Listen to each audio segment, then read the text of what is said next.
할렐루야. 하나님의 은혜가 이 시간 우리들 모두에게 임하기를 주님의 이름으로 축원합니다. 말씀의 제목 한번 따라 하실까요? 하나님은 바울 곁에 많은 동역자를 주셨습니다. 아멘. 믿음 되길 바랍니다.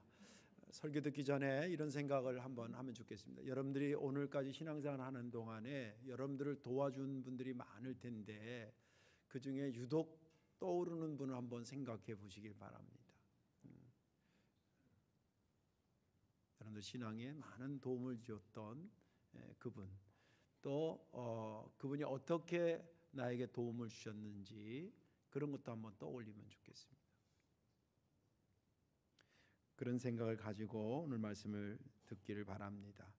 저는 2013년 10월 8일에 제 기억으로는 그때의 성덕교회 담임 목사 후임으로 왔습니다.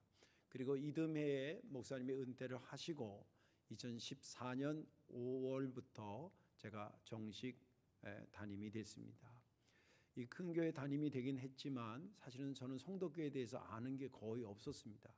60년사 그다음 75년사 책을 통해서 대충 이렇게 보긴 했어도 사실은 피부에 와닿지 않았습니다. 그래도 맡았으니까 이제 어떻게 열심히 해야 되나. 가장 먼저 이제 교인들의 이름을 외워야 되는데 사람도 낯설고 이름도 낯설고 한꺼번에 몇백 명을 외워야 되니까 그게 한 2개월 이상 걸린 것 같습니다. 제가 전사님한테 명단을 받아서 이렇게 하는데 이름이 잘 안 외워지는 거예요. 또 얼굴하고 매치돼서 이름을 외워야 되잖아요. 구구단 외우듯이 외우고 사람하고 다르면 소용없잖아요. 이제 외우는데 막 이름도 좋은데 어떤 분은 이름이 장씨인 것 같더라고요. 장씨. 이름이 결자예요.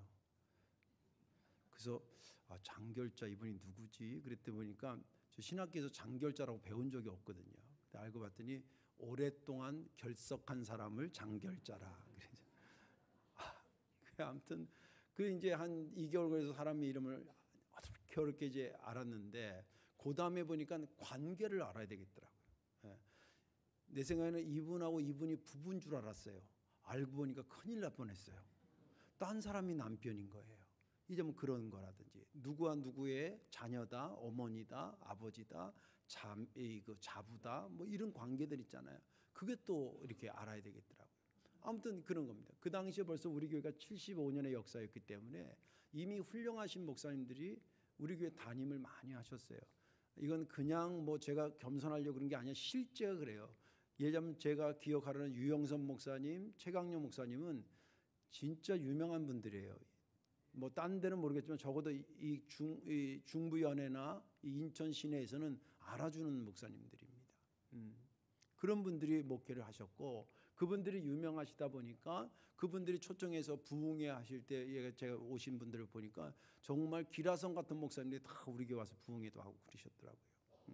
그리고 교회 뭐 프로그램 유명한 프로그램 한두 번은 다 거쳐간 거고 교회 학교라든지 모든 선교회가 거의 조직이 틀이 딱 잡힌 데예요.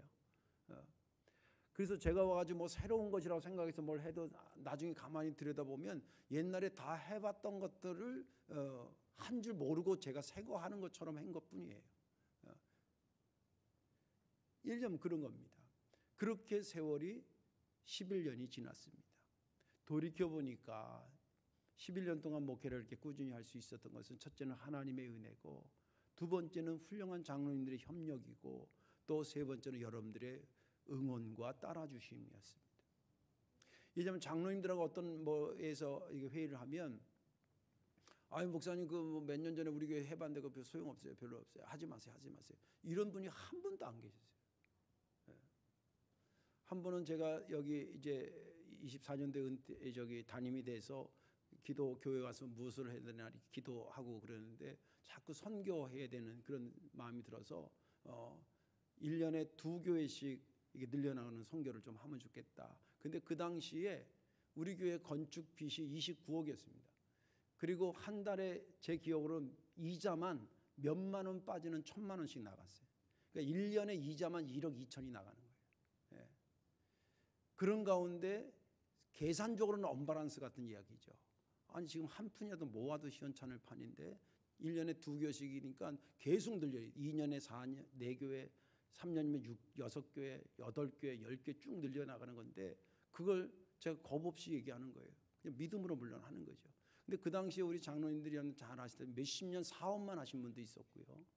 또 재정 파트에서 몇십 년 공직 생활하는 고위 공직자도 있었고요. 그리고 박사님도 계셨고, 그리고 군대에서 투스타로 전역하신 분도 있었고, 아주 기라성 같은 장로님들이 다 계셨어요. 근데 계산적으로 안 맞는 얘기를 하는데 하는 저도 계산은 안 맞다고 생각하고 믿음으로 얘기한 거고 그분들이 그렇게 하시죠. 그리고 다 동의해 주셨어요. 그래서 11년이 지났습니다. 그 높이 정말 꼭대기가 안 보이던 산도 다 넘게 하시고 선교는 선교대로 넓게 하시고 교회는 교회대로 평안하게 하시고 제가 돌이켜보면 나 혼자 한 게 아니에요. 절대 나 혼자 한 게 아니에요. 하나님께서 여러 동역자들을 보내주시고 붙여주셔서 그분들과 함께 오늘에 이르기까지 온 것입니다. 하나님은 바울 곁에도 믿음 좋은 많은 동역자들을 붙여주셨습니다. 믿음 되시길 바랍니다. 오늘 본문에 있는 말씀은 로마서에 있는 말씀이죠. 로마서는 바울이 3차 전도여행 거의 끝자락에 고린도 지역에서 약 3개월을 머뭅니다. 고린도 교회에서. 그럴 때에 로마에 자기는 한 번도 가지 않았지만 많은 학자들의 연구에는 바나바가 먼저 가서 로마의 복음을 증거했다. 그렇게 봅니다. 아무튼 로마에 크리스찬들이 있었어요. 바울은 안 가봤는데. 그래서 거기에 사람들에게 신앙적인 것을 좀 적어주고 교리적인 것을 적어줬는데 뭐 다 많지만 핵심은 뭐냐면 구원은 행위로 받는 것이 아니라 예수님이 이 땅에 오셔서 십자가 지시고 우리 죄를 위해서 죽으신 구세주라는 것을 믿음으로 받는 거다. 그래서 이 신학적인 경우는 이신득의라 그럽니다. 믿음으로 구원받는다라고 하는 것을 강하게 어필한 것이 로마서에 있는 말씀 핵심입니다. 그것을 다 한 다음에 이제 마지막 로마에서 그 치열하게 믿음 생활하면서 바울 자신을 도와줬던 분들을 그냥 지나칠 수가 없었던 겁니다. 그래서 그들에게 너무 고마워서 이 로마서를 거기에 보내면서 감사의 글과 함께 쓴 것이 로마서 16장의 내용입니다.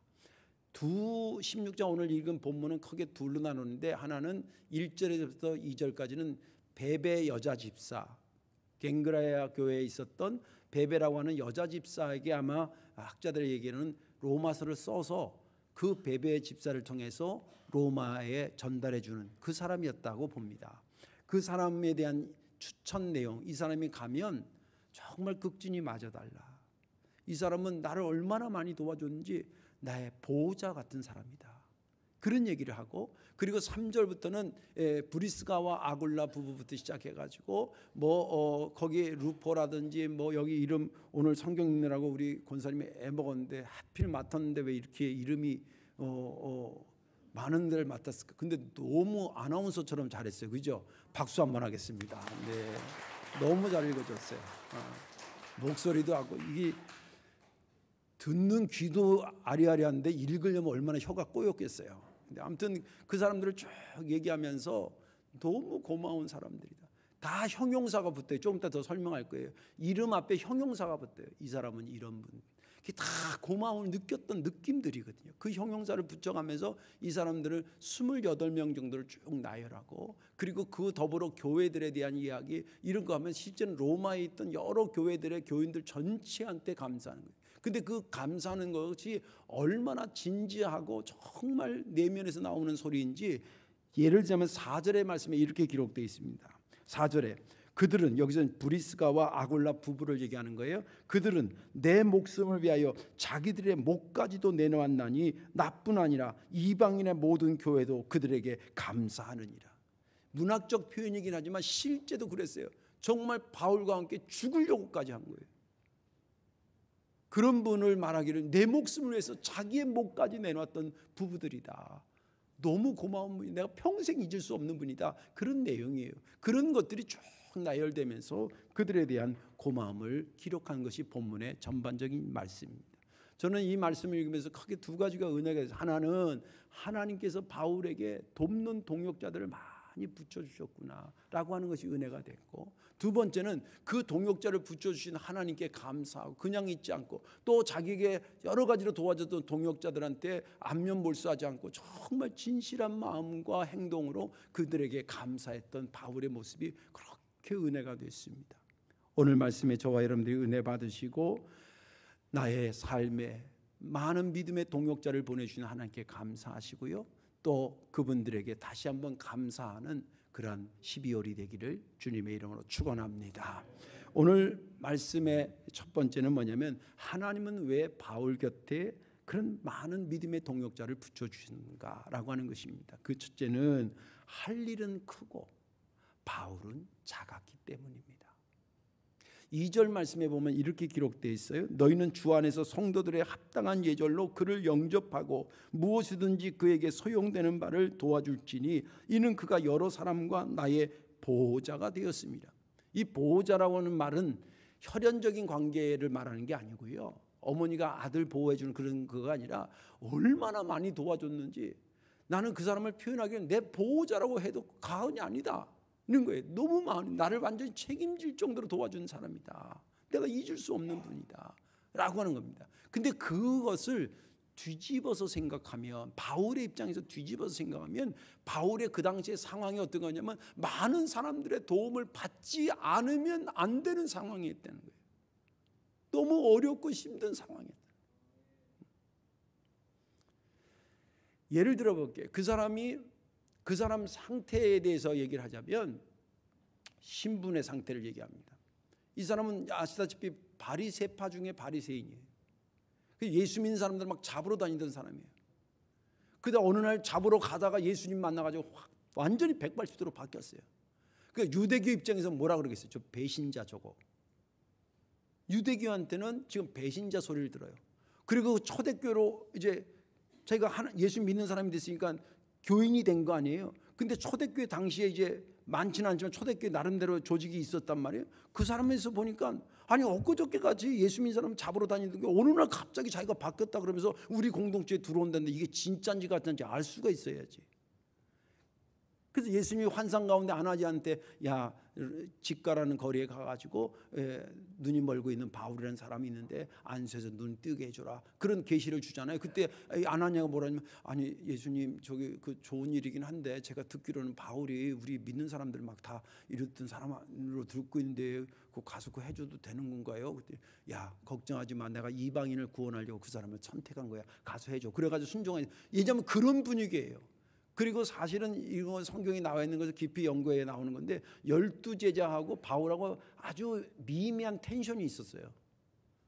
이 사람은 핵심부에 들어올 수 없었어요. 사실은 선교사로 나가서 이방인들의 사도로 하기로 했지만 그 사역이 그렇게 됐지만 상황적으로도 밀려나 있는 상태였어요. 변방의 사람이었어요. 그러니 이게 얼마나 사실 마음이 안타까웠겠어요. 또 그것만이 아닙니다. 육신의 상태는 그러면 어땠냐? 고질병이 있었어요. 그냥 어디가 째서서 부러져서 꼬매가지고 붙여놔서 몇 개월만 있으면 낫는 그런 병이 아니라 이게 낫지도 않는 병이 그냥 있는 거예요. 이게 고질병 환자예요. 어떤 사람은 학자들은 안질이었다는 말도 있고 간질이었다는 말도 있고 그래요. 아무튼 고질병이 있었어요. 여러분들 저 사람을 위해서 복음 증거해서 기도했는데 고침받았는데 돌아왔는데 내가 고질병이 나를 괴롭히고 있다면 그 얼마나 참담하겠어요. 이런 상태였어요. 그리고 경제적으로는 어땠냐? 어려웠어요. 그 바울이 가지면 텐트를 만들어서 팔았어요. 그래서 영어로 그 자원봉사하는 사람을 텐트 메이커라 그래요. 자원봉사는 발렌티어라고 하는 단어도 있지만 텐트 메이커 그러면 자비량 선교 뭐 이런 거예요. 돈이 없는 거예요. 그렇지, 지금처럼 교회가 다 완성된데 이 교회 가서 설교해서 사례비 좀 받고 저기 가서 설교하고 아니면 어디 교회 담임이 돼가지고 사례비 받고 이렇게 생활한 게 아니에요. 그냥 가서 교회를 세우는 거예요. 그러니까 가는 데마다 예수 믿는 사람이 있는 게 아니라 예수 안 믿는 사람한테 가는 거니까 경제적으로 어려운 거예요. 근데 그걸 다 만들면서 수익을 좀 얻으면 그거 가지고 또 선교하고 그런 거예요. 그리고 그가 선교한 선교지 상황은 어땠느냐? 물론 어느 데 가서 신처럼 병자를 고쳐줘서 신처럼 떠받치는 것도 있지만 그건 가물의 콩나기고 대부분은 두들겨 맞았어요. 쫓겨나는 거. 감옥에 가두고. 그게 바울의 상황이었어요. 근데 이것이 그냥 들어도 어려운데 왜 바울한테 어렵다고 얘기를 하냐면 대전제 때문에. 그 대전제가 뭐냐면 하나님의 사역을 한다는 것 때문에 어려운 거예요. 뒤집어서 얘기하면 그가 하나님의 사역을 안 하면 핍박받을 이유도 없어요. 고향이 다소였거든요. 그리고 집안이 빵빵한 사람이 바울이. 그러니까 다소에 가지고 하나님 말씀 안 전하고 그냥 거기 아버지가 물려준 재산 가지고 살면 경제적으로 어려울 이유도 하나도 없는 사람이에요. 감옥에 갇힐 이유도 없는 사람이에요. 근데 바울 스스로가 예수님을 만난 다음에 하나님의 사역을 하지 않는다는 것을 상상할 수가 없었던 거예요. 그래서 어렵고 힘들고 심지어는 도움을 받아야 될 처지인 줄 알면서도 하나님의 일은 내가 멈출 수 없기 때문에 좀 자존심 상하고 내가 좀 힘들고 어렵더라도 그 길을 걸어갔던 게 바울입니다. 그걸 하나님의 물끄러미 바라본다고 생각해 보세요. 얘가 이렇게 상황이 이렇게 어려운데 하나님한테 받은 사명 지키기도 저렇게 몸부림치는 걸 보면서 하나님이 이렇게 바라보면서 무슨 생각을 하셨겠어요? 내가 바울을 도와줘야 되겠다. 그가 해야 될 사역은 크고 그 사역 앞에 있는 바울은 작기 때문에 그가 능력이 부족하면 내가 능력을 줘야 되겠구나. 그래서 말씀도 담대하게 증거하고 아까도 얘기한 것처럼 바울은 믿는 사람 앞에 가서 부흥사처럼 믿는 사람들한테 가서 하는 거 아니었어요. 그런 면에서 보면요, 설교는 정말 쉬운 거예요. 왜 쉽냐면 그래도 다 아멘할 준비를 하고 듣고 있잖아요. 지금 뭔 말인지 못 알아듣나. 교인들이도 아멘할 준비를 하고 다 듣고 있잖아요. 만약 여기가 만약 동사무소 주민회 모이는 데 가서 제가 설교 서 있다 그러고요. 여기 앉은 사람 다 팔짱 끼고 저 송덕계 목사 와서 뭘 짓거리려고 저 있는 거야. 제가 그런 경험이 있었어요. 저 화성에서 그 예비군 중대장 하시는 분이 교회 권사님이셨는데 목사님 정신교육해서 와서 한 30분만 여기 해달라고 해서 그 예비군 훈련장 갔거든요. 다 안 믿는 예비군 훈련 개구리복 입고 딱 앉아 있는데 거기 가서 딱 서니까 딱 표정이 그래. 우리 교인하고 전혀 달라. 딱 저게 또 뭔 얘기를 하려고. 그리고 아예 들으려고 하지 않고 자려고 아주 딱 팔짱 끼고 잠. 그런 데 가서 30분 하는 건요. 내 돈 받지도 않았지만 바가지로 돈 가져와도 이거 죽어도 하면 안 되겠구나. 근데 바울이 가서 증거하는 곳곳은 다 그랬어요. 그러니 얼마나 인간인지라 마음이 쫄리기도 하겠어요. 그런데 하나님께서 능력도 주시고 가끔 아픈 사람 기도하면 낫기도 하시고 귀신 들려서 헤매는 사람 잡아서 귀신 내쫓게 하시고 그 능력을 부어주시는 거예요. 또 때로는 바울에게 사람이 필요하다 그러면 사람을 보내주셔서 실제 경제적으로 도움도 주게 하고 실제 바울과 함께 감옥에 갇히기도 하고 같이 위로도 하게 하고 사람을 보내주셔서 그 일을 하게 하신 거예요. 이유가 뭐냐? 해야 될 사역은 크고 바울은 작았기 때문입니다. 그때 그가 깨닫고 한 말이 그 유명한 빌립보서 4장 13절의 말씀이에요. 내게 능력 주시는 자 안에서 내가 모든 것을 할 수 있다.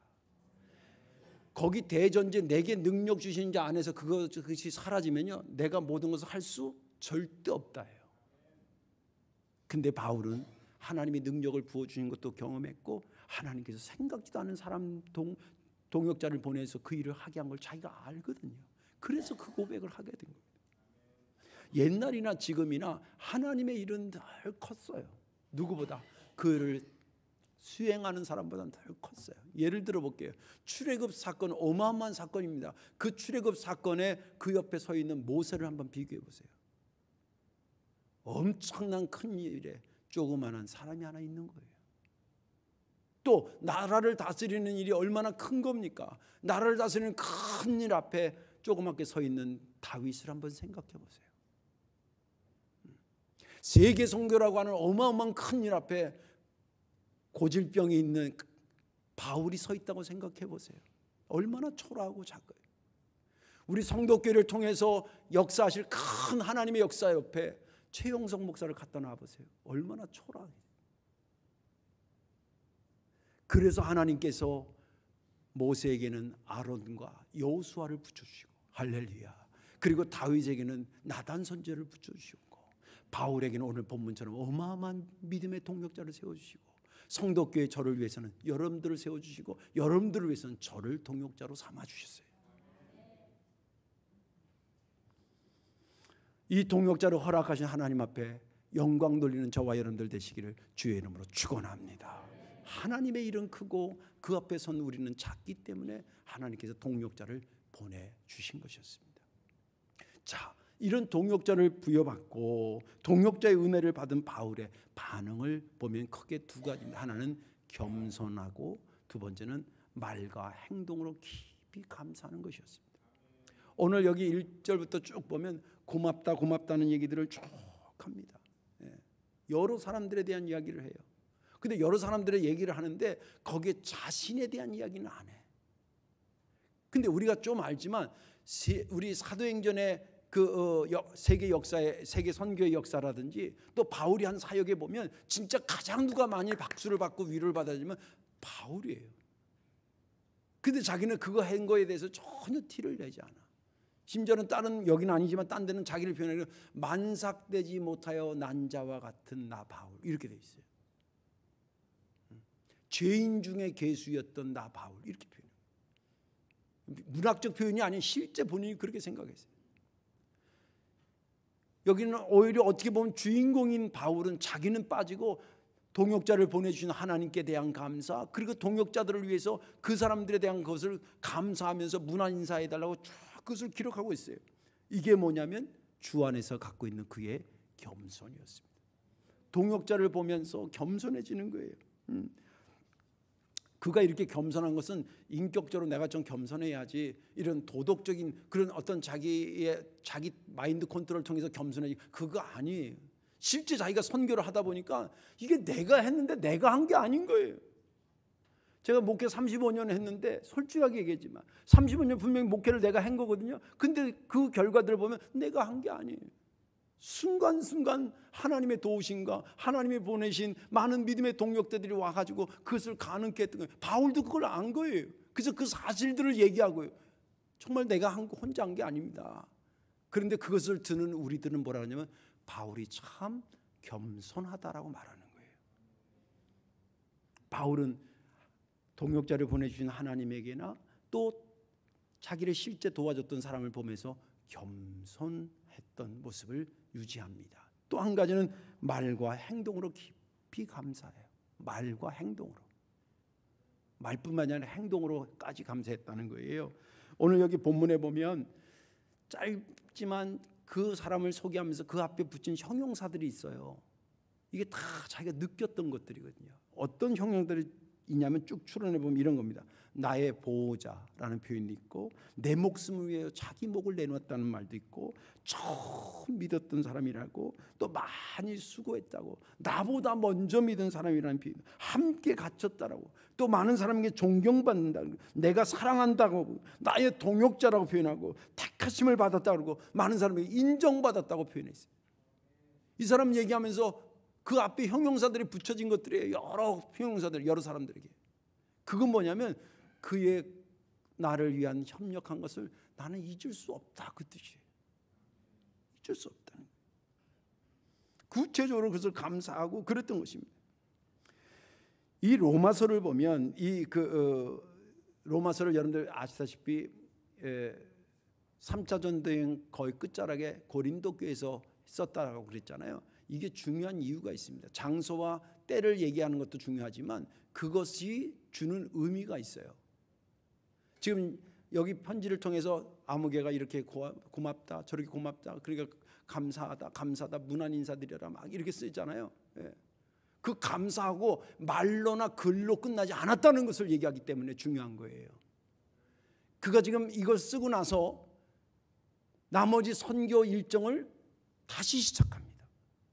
그래서 예루살렘까지 가고 거기서 체포돼서 다시 로마에 가고 로마에 가서 또 거기서 복음 전하고 그렇게까지 해요. 그래서 자기 달려갈 길 끝까지 달려간다. 주님 부르시는 그 상을 맡아서 난 중간에 멈추지 않고 그것을 위해서 간다라고 고백해요. 그렇게 하게 된 것은 크게 두 가지. 하나는 아직 하나님이 내게 맡겨진 일이 다 끝나지 않았다는 생각을 했기 때문이고 또 한 가지는 나에게 이렇게 동역자를 보내주고 또 동역자로 나를 도와주면서 그들이 이렇게 헌신한 걸 내가 아는데 내가 감사할 방법이 뭐냐? 말로만 글로만 하는 것이 아니라 내 온몸을 불태워서 끝까지라도 내가 충성하면서 감사를 표현해야지라는 생각 때문에 그랬던 것입니다. 제가 질문 하나 해볼게요. 제가 앞에서 성도께 와가지고 11년 동안 있는 동안에 장로님들이 협력해 주시고 또 교인들이 여러 가지로 응원해 주셔서 오늘까지 우리 교회가 잘 왔다고 제가 말씀드렸어요. 그리고 지금 제가 고맙다고 여러분들에게 얘기해요. 자, 고맙다고 얘기한 다음에 그 다음에 내가 그 감사하다는 것에 후속 조치로 뭘 할까? 1번 농땡이를 피운다. 2번 남은 10년 열심히 먹게 마무리한다. 어떤 것 같아요? 감사하다는 말을 안 하면 모르지만 했으면 그 말뿐만 아니라 행동도 그렇게 따라가는 거거든요. 그런 것입니다. 바울은 자신을 도와줬던 그 절절한 고마움을 단순히 말과 글로만 하기에는 너무 절절한 거예요. 그래서 온몸을 불태워서 그것을 마무리 지으면서 자신에게 보내주신 동역자를 보내주신 하나님께와 그리고 그 동역자들에게 감사함으로 온몸으로 그 감사를 표현했던 것입니다. 그런 표현이 있기를 주님의 이름으로 축원합니다. 여러분들 생애에 나의 믿음을 가능케 했던 도와줬던 사람들이 한 명이라도 떠오른다면 그분이 헌신했던 것을 생각해서라도 겸손하시고 그분이 헌신했던 것을 생각해서라도 내게 주어진 일을 말과 글로만이 아니라 온몸을 다해서 행동으로 감사해야 하는 것입니다. 이제 말씀을 정리하겠습니다. 사람이 1월이 되면 주로 새로운 시작에 대한 생각을 많이 하게 됩니다. 그리고 12월이 되면 마무리 지어야 된다는 생각을 많이 하게 되는 것이 인지상정입니다. 마무리할 것들이 많이 있을 겁니다. 개인적으로 올해 어떤 시험을 준비하는 애들도 있었고 직장 또 학교에 대한 거 또 사업에 대한 거 생각하시는 분도 있을 거고 또 뭐 여러 가지 결산해야 될 것들 또 사역들 이런 것들 마무리 지어야 될 것도 있을 겁니다. 우리가 다음 주에 당회를 한다는 것도 교회적으로도 마무리의 성격을 갖고 있습니다. 그런데 잊지 말아야 될 마무리가 있습니다. 그것은 오늘 여러분들이 여기 있기까지 여러분들을 도와줬던 그분들 또 그를 보내주셨던 하나님에 대한 감사와 겸손함이 마지막 해야 될 마무리인 것입니다. 그런 마음을 가지고 마무리하는 이 12월이 되시기를 주님의 이름으로 축원합니다. 기도하겠습니다. 자비하신 아버지 하나님 은혜를 감사합니다. 어느덧 12월 끝자락에 왔습니다.